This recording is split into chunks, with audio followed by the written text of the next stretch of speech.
বলছি দাদা ভাই, আপনার দোকানে সেলাই টেলাই সব করা হয়? আর সামনে পুজো আছে তো, আমার দুটো সেলাই করা ছিল। বলছি আমার একটা জাঙ্গিয়া ছিল, সেলাই করে দেবেন? আমরা জাঙ্গিয়া সেলাই করি না ভাই। আমার কেন দাদা? না, আমরা প্যান্ট জামা সেলাই করি, এটুকু জানি। প্যান্ট জামা তৈরি করি। তাহলে আর একটা হাফ প্যান্ট ছিল, তাহলে সেলাই করে দেবেন? আরে আরে আমি কি ভদ্রলোকের ছেলে না ছোট লোকের ছেলে মনে লাগে?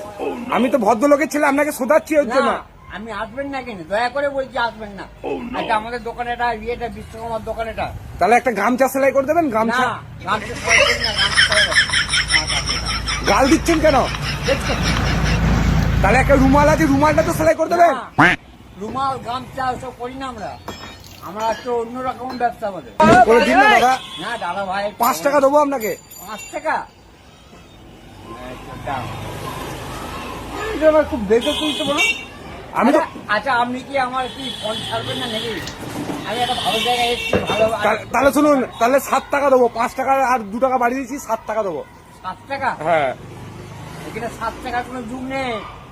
এখানে কম করে 500 টাকার যুগ আছে এখানে। ঠিক আছে, তাহলে আপনার দোকানে সেলাই করাবো না। না, করতে হবে না ভাই। আমি ছুট সুতো কিনে নিয়ে সেলাই করে নেবো। হ্যাঁ, ওইটা যাও। আমার বাড়িতে মেয়ে ছেলে নেই। হ্যাঁ হ্যাঁ, আমার বউ আছে তো। হ্যাঁ বউকে বলবো একটা ছোট ছোট দিয়ে নিয়ে আসবে। হ্যাঁ।